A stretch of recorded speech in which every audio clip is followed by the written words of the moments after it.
Diploma ইঞ্জিনিয়ারদের অযৌক্তিক কোটা বাতিলের দাবিতে বিক্ষোভ সমাবেশ করে বুয়েট শিক্ষার্থীরা। আন্দোলনকারীদের দাবি, ডিপ্লোমা ডিগ্রি পূর্ণাঙ্গ প্রকৌশল বিদ্যার সমতুল্য নয়, বরং ডিপ্লোমাদের জন্য নির্ধারিত কোটা কর্মক্ষেত্রে মেধাবীদের জন্য বাধা। এদিকে ঢাকা পলিটেকনিক ইনস্টিটিউটের ছাত্ররা কোটা বহাল রাখার দাবিতে মধ্যরাতে দেয় নানা slogan.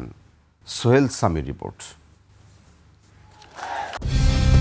Colour expert, George sap এবং মাইল্ড অন হ্যান্ডস টেকনোলজি সমৃদ্ধ অরিক্স ক্রিস্টাল ওয়াশ আপনার লন্ড্রি এক্সপার্ট।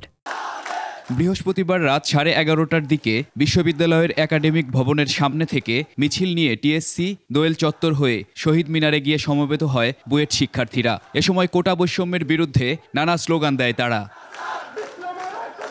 বৃষ্টি উপেক্ষা করে শহীদ মিনারে সমবেত ছাত্ররা দাবি করেন, চাকরি ক্ষেত্রে ডিপ্লোমাদের জন্য নির্ধারিত কোটা প্রকৃত মেধাবীদের অগ্রযাত্রায় বাধা হয়ে দাঁড়িয়েছে। অত্যন্ত পরিতাপের বিষয়, যেখানে দেশের সর্বোচ্চ মেধাবীরা বুয়েট, রুয়েট, কুয়েট, চুয়েট সহ অন্যান্য বিশ্ববিদ্যালয় থেকে কঠোর পরিশ্রম ও মেধার স্বাক্ষর রেখে বিএসসি ইঞ্জিনিয়ারিং ডিগ্রি অর্জন করছে, সেখানে তাদের ন্যায্য অধিকার থেকে বঞ্চিত করা হচ্ছে। চাকরি ক্ষেত্রে এই কোটা ব্যবস্থা কিভাবে বৈষম্য সৃষ্টি করছে তার নানা উদাহরণ তুলে ধরেন তারা। ডিপ্লোমাধারীদের কোনো প্রকার বিসিএস পরীক্ষা না দিয়ে, যাদের বিসিএস পরীক্ষা দেওয়ার ন্যূনতম স্নাতক নেই, তারাও শুধুমাত্র প্রমোশনের মাধ্যমে বিসিএস ক্যাডার হয়ে যাচ্ছে। 10ম গ্রেড পদে মেধার ভিত্তিতে নিয়োগ এবং বিএসসি ডিগ্রিধারীদের জন্য সমান সুযোগ নিশ্চিত করতে আইনের মাধ্যমে ইঞ্জিনিয়ার পদবি ব্যবহারের বাধ্যবাধকতা রাখার দাবিও জানান বুয়েট শিক্ষার্থীরা। বিএসসি ইঞ্জিনিয়ারিং ডিগ্রি ব্যতীত কেউ নামের পাশে ইঞ্জিনিয়ারিং পদবি।